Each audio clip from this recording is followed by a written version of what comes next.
বিশ্বকবি কবিগুরু রবীন্দ্রনাথ ঠাকুরের প্রয়াণ দিবস স্মরণ শান্তিনিকেতনে। আজ 22শে শ্রাবণ কবিগুরু রবীন্দ্রনাথ ঠাকুরের তিরোধান দিবস।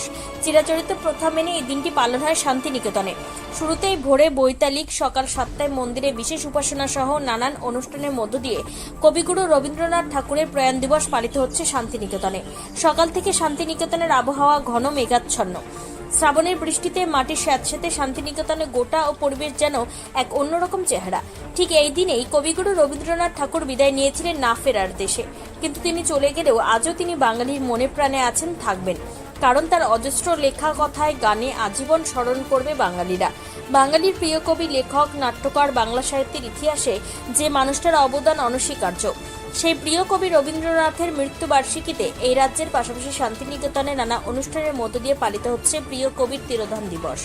ভোরবেলায় শুরু হয়েছে বৈতালিক। বিশ্বভারতীর ছাত্রছাত্রী, অধ্যাপক, কর্মীরা এবং সেই সঙ্গে বিশ্বভারতীর উপাচার্য সহ সমবেত হয়ে রবীন্দ্রসঙ্গীত গাইতে গাইতে আশ্রম পরিক্রমা করেন।